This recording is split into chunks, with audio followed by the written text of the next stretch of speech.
So here's another example from my mom, and I asked her if it was okay if I share this, and she said, yeah. All my life, I've had this dream. I always thought it was going to be how I died. It started when she was a really little girl, being chased. She ran into her mother's closet and shut the door. A soldier opened the door, stuck the gun in her face, and killed her. It was the end of her life. I said, Ma, that's actually how you died in your last life. After that, she kept texting me, I've been seeing 333, 1111, 222. She was seeing those numbers because she had put a missing piece of her puzzle together.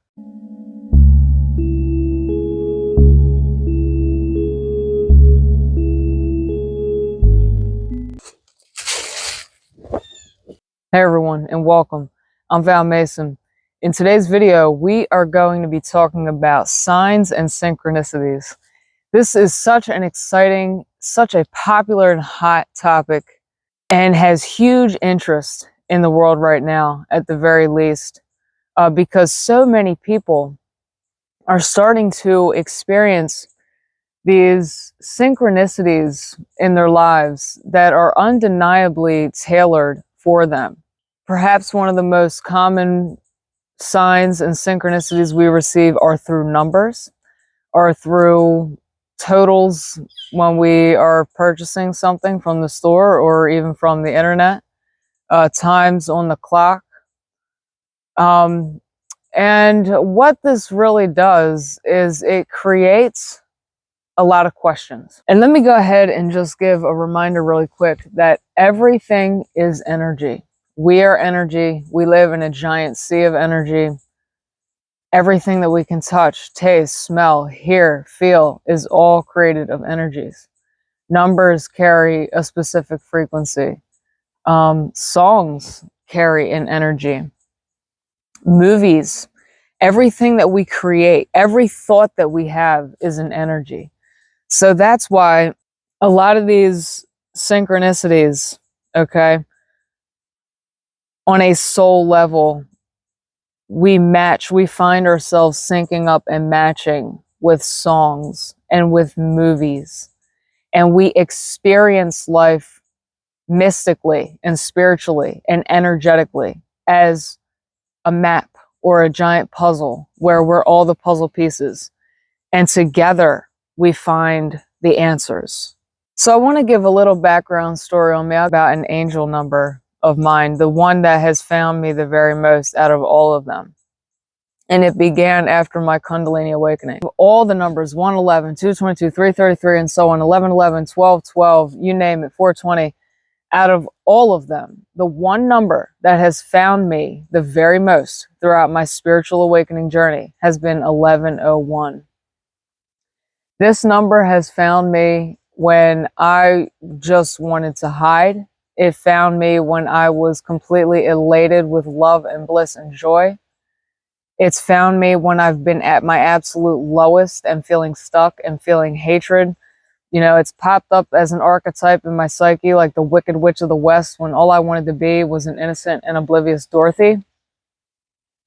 So I actually ran from this because it would show up day after day for years. For years I ran from it too. For years I ran from it, but it wasn't the number I was running from. It was, of course, myself. It was my inner fears. It was my shadow self that I was neglecting, you know, and running from. So when I really decided to face this and I really started taking, you know, my healing journey to another level, where I'm like, I'm not going to let anything slink around or slip through the darkness of my mind anymore. I'm going to at least shine the light on it and become aware of it and take it from there step by step. So I said, what is 1101? I couldn't understand. Why is 1101? And of course, what I did was go to Google, and I'm going to get into that. Why not to Google what these things mean, you know, what these numbers mean, what does this mean for me right now? Google's going to throw you way off track, you know, especially if you're feeling really sensitive and you aren't like strong in your lower chakras yet. You're unsure of what your life purpose is or who you are, or you're struggling greatly with self-esteem and confidence. I'm going to say right there, don't turn to Google, but I will get to what you should do instead. So I said, well, 1101, that's kind of like binary. Like, we live in a matrix, right? We live in a simulated reality of ones and zeros. So I'm like, that's interesting. So what I did was I did go to Google and try to figure out what 1101 in binary was translated to, like, English language. Like, I was at my wit's end. I was willing to do anything to figure this out. So I discovered that 1101 was a decimal. And so the decimal 1101 translated to binary was 10001101. Okay. And that translated to the English language is the capital letter M. So, of course, spiritually, the spiritual symbolism of the capital letter M is of a flowing river, right?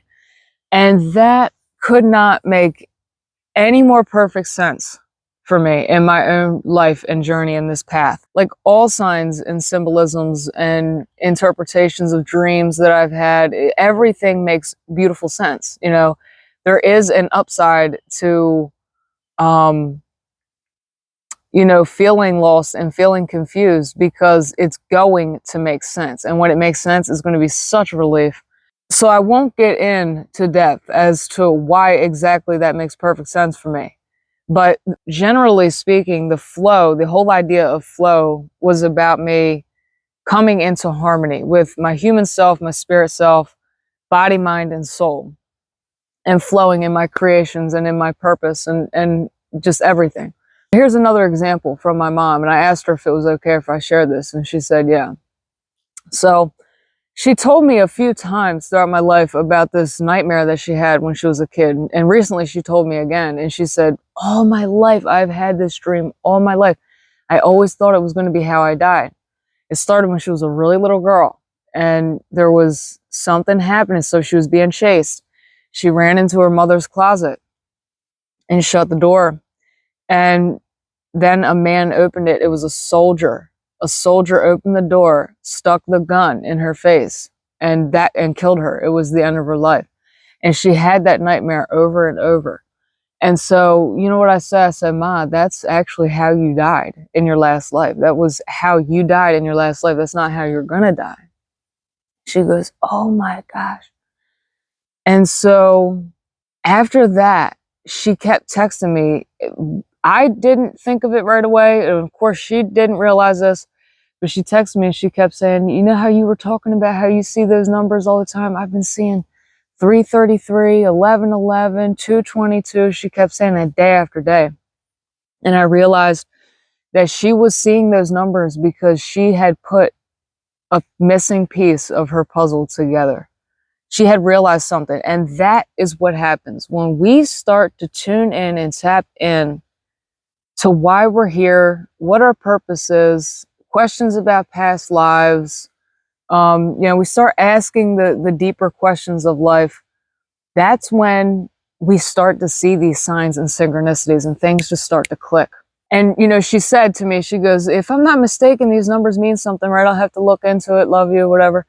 And I said, I'm going to go ahead and say, this is why I think that you're seeing those numbers, and I wouldn't look into the Google side of what the numbers mean, because what you find on Google is very general, and it's not specific to your own path. It's not tailored to your path. So while the numbers do carry a frequency, like, we have personal year numbers, 1 through 9, and each number kind of carries its own energy and its own meaning.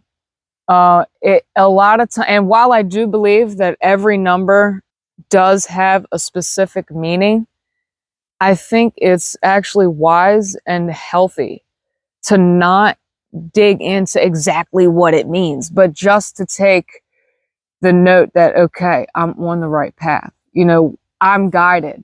I am in divine timing, because all of life is in divine timing, okay? Regardless of whether our body and our mind are trying to tell us that we need to be somewhere else or we should be somewhere else. And granted, sometimes this may be signifying to us that we need to be doing something different, or that we do need to leave a specific location.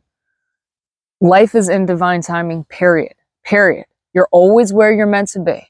And every next step is found exactly where you are. So, because if we're in the moment, but we're living in our minds in the future or in the past, and we have some idea of who we should be in the future, and we're living that, and we say, well, when I get right there, but when you get right there, that's also going to be right now. And you've already trained your brain to be somewhere in the future or somewhere in the past. And you're never going to be actually right now. So, and when you are in your present awareness in the present moment, that's when the signs and the synchronicities, I want to say, probably make more sense, and maybe even you receive them more. But no matter, who you are, where you are, what you're doing, what your current circumstances are, your spirit is one with all. And your spirit is perpetual love and bliss, and perpetually whole and complete. It has been forever, and it will be forever. It's independent of both your body and your mind and your emotional body and your mental body.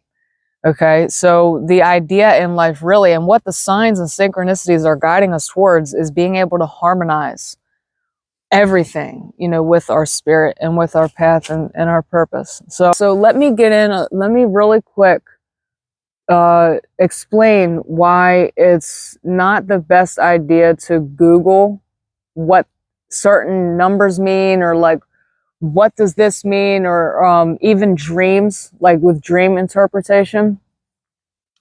So Google is going to have a really vast variety of information, a lot of different claims on exactly what this means and what that means. And while sometimes you will be divinely guided to a specific message, and that might be Google, taking in all that different information when you're trying to figure something out for your own self, all that information is general. It wasn't a personal reading, and it certainly didn't come from your own intuition.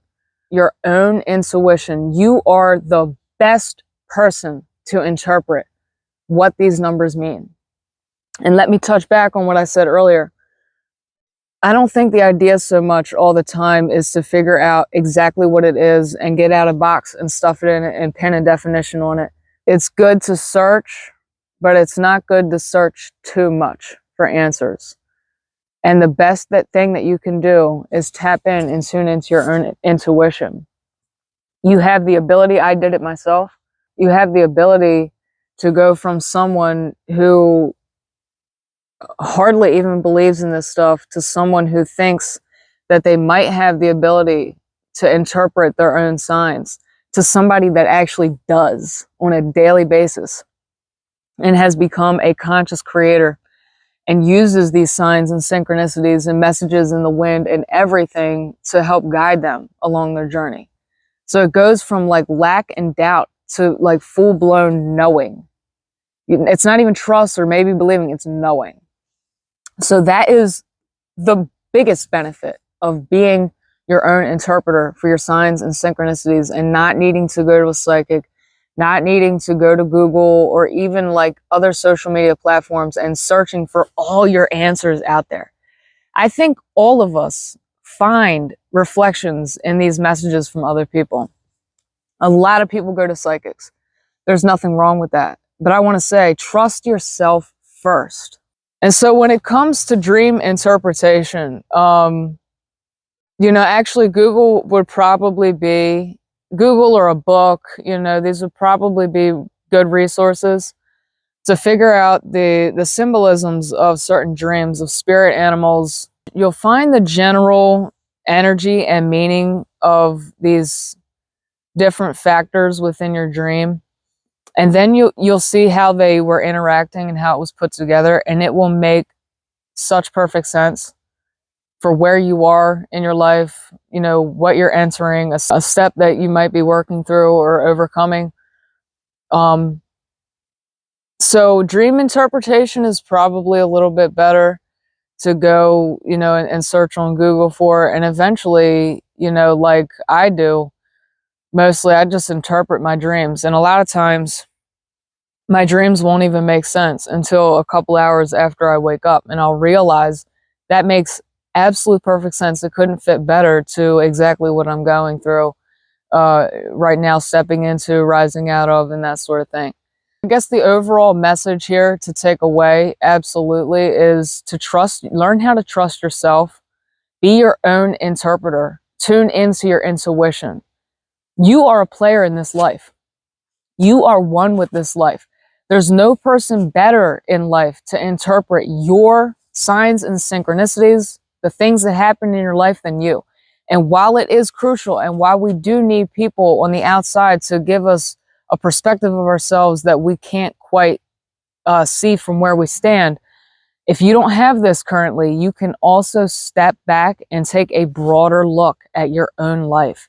Step back, become the observer, realizing actually what's going on and being able to detach emotionally, so you realize that, you know, if you're struggling with something right now, it's like not even as bad as it seems.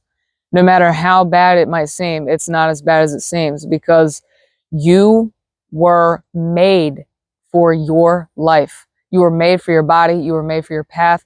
I hope this message finds you well. If it resonated with you, please give it a like. Also, subscribe for more. Until next time, take care and stay safe.